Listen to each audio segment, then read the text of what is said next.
What's happening, ladies and gentlemen? My name is Doc Free. I'm the owner and operator of Regal Health Education Services, and I'm here to give you a quick lesson.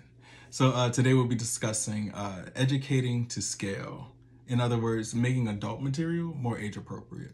As this channel gears up, there's going to be a lot of information coming out. Most of it's primarily is for adults, but a lot of the information could be shared with our younger folks. I just want to throw out some tips and tricks on how to educate to scale, how to make some of this material that might come off scary or maybe too advanced, and maybe make it more palatable for the young folks. I'm a firm believer adults, well, more importantly, parents and guardians should have the right to educate their kids as they see fit. But unfortunately, time is not always on your side. Little snot-nosed Johnny on the monkey bars is already plotting and planning. He done overheard some conversation when the adults was talking, and now he ready to tell your kids all about it. So before he get a hold of them and give you all the wrong information, let me tell you how to be your kid's subject matter expert. So I'm gonna throw out a couple tips and tricks, and then we'll go from there. So the first one is to review your kid's favorite book. Whatever they're currently consuming and reading is typically where their comprehension is. So this way you'll be able to provide all the nuance and the additional information without scaring them, and making sure that it doesn't go over their head. Most public health literature is written on the 8th grade level. So some of it may work for more of our high school kids and moving up, but for the younger ones, especially the ones that are maybe introduced to different things or starting to hear different things, this is the opportunity to educate them in the way that they will understand it. Pretty much given their baseline, and then you as the parent or the guardian can figure out how you want to move forward from there. Another one is look at what they're consuming on public access television. If it's Power Rangers, Arthur, I'm aging myself. I have no clue what the kids watch these days, to be honest with you. But you want to look at what's happening on TV and not YouTube. Real quick, YouTube, unfortunately, and I'm probably visiting you on YouTube, hello, but it can be a bit of a cesspool. There's stuff over here that scares me, so I can only imagine what it does to some of our young folks. So getting an idea of what they like versus what they're inundated with will also be a good helpful tool to find the baseline on how to get that information to them. And as you get into the conversation, some things to consider. Leave room for questions, and it's okay not to know the answer. You as the adult are now taking on the role of most teachers or even public health professionals, doctors, nurses, some folks that are already well versed in these lanes who could probably make some of this material sound more appropriate or make it make sense a little bit more. You are now trying to educate your kids so they don't make any mistakes and possibly not make mistakes that you've previously made.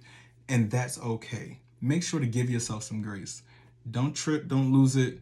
Just stay right there in the moment. If it gets uncomfortable, it's okay to revisit the conversation. Take a break. Everybody take a corner and then come back and revisit. Again, that's going to vary from age to age. And, if you're talking to a 10-year-old, it's probably best just to go ahead and just have the conversation so you don't confuse them or make them feel like they've done something wrong or there's just something to feel guilty or dirty about. But where you're talking to more of your teenager, maybe more high school age, they might know some things that you ain't ready for them to know about. So you might have to leave some room there. Just like, let me take a beat and then come back. Another, reflect on your own personal experience. Using the birds and the bees. If you got a trash talk, don't give your kids a trash talk. All right, if your parents are just like, hey, don't put this and that, and say you better not bring this person home, and if you get anybody pregnant, I'm putting you out. No, it didn't work. That's how you got them. So it's okay to break it down. But also give them some grace as well as yourself. This is new.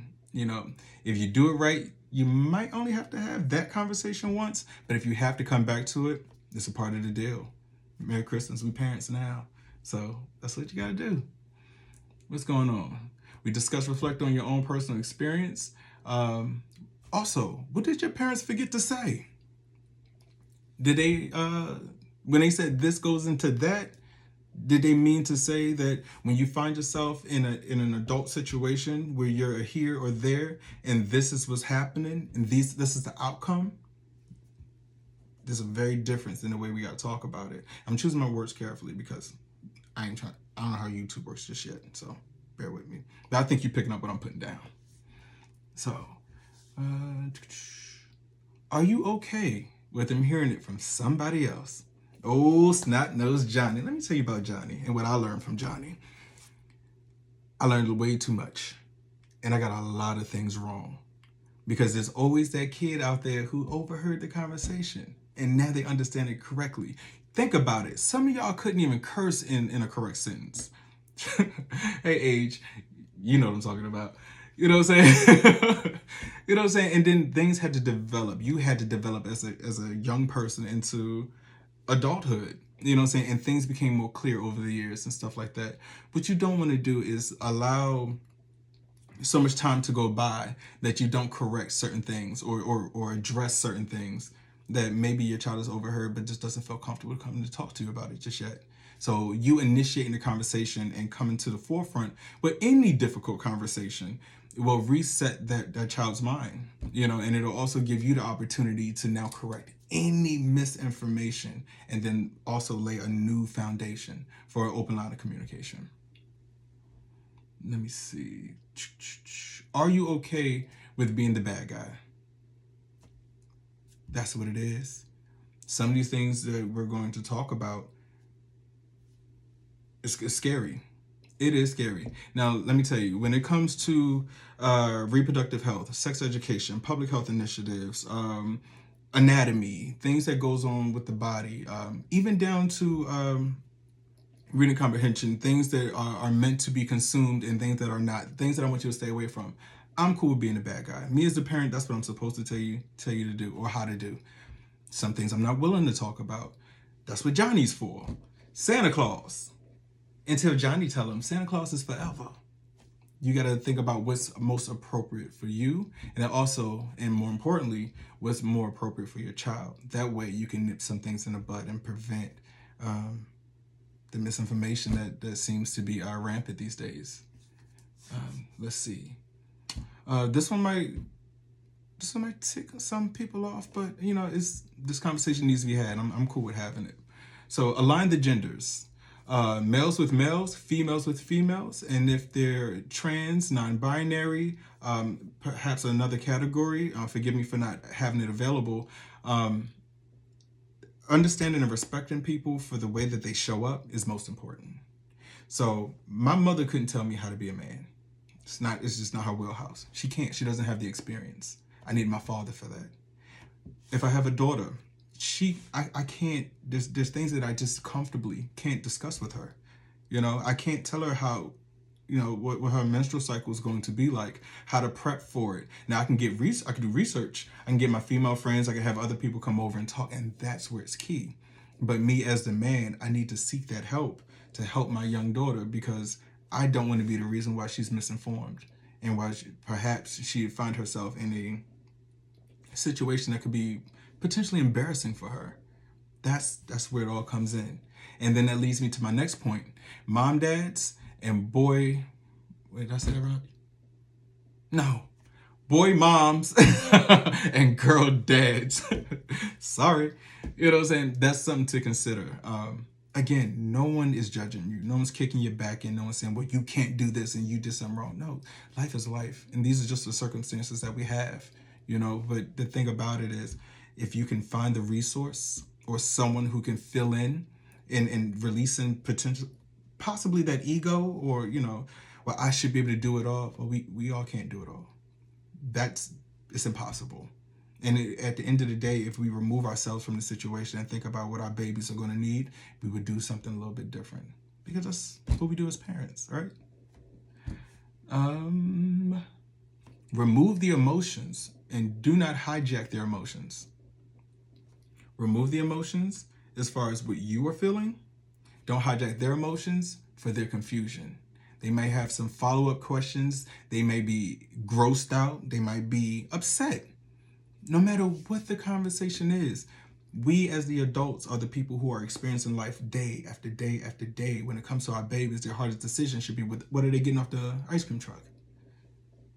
We got to think about how we're passing our information. I'm looking at some of the stuff that's on YouTube.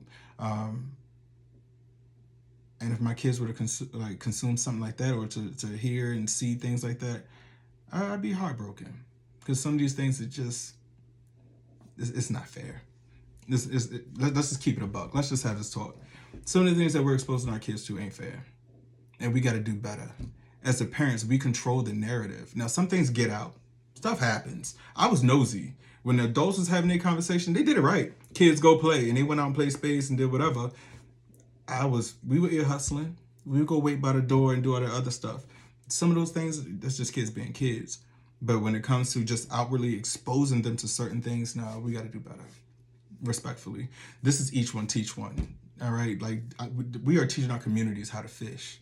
And when we start having these real conversations and really not even checking each other, just sharing experiences, I think that's going to change the narrative in a lot of great ways. But I continue. Keep an open line of communication.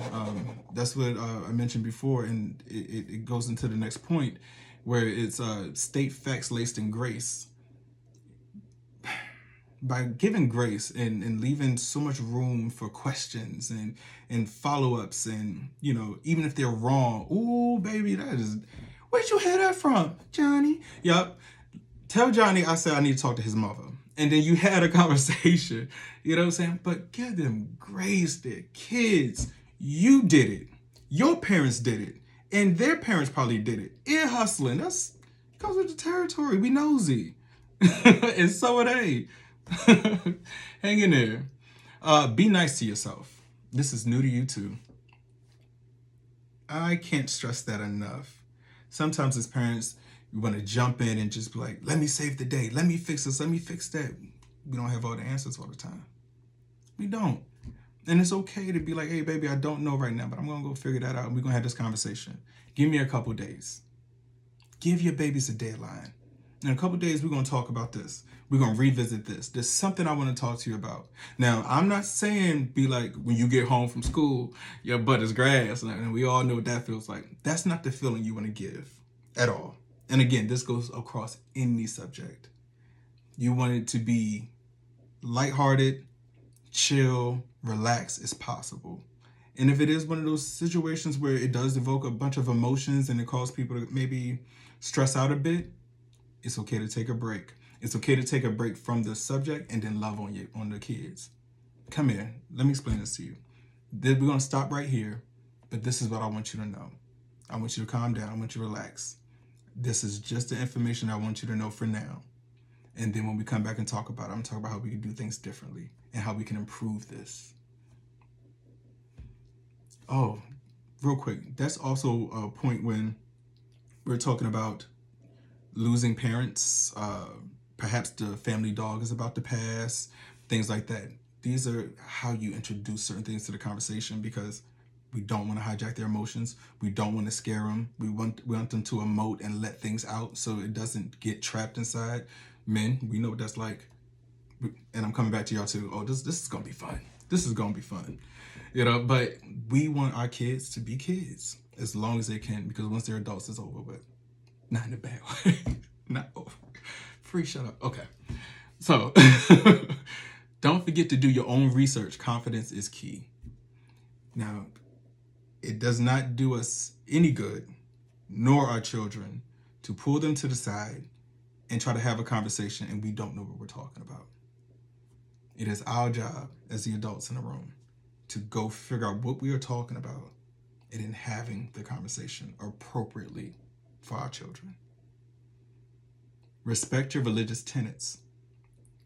If the subject does not align with your belief, I respect it. And respect yourself. Respect your children. With that being said, there's always room for the conversation to come from someone else.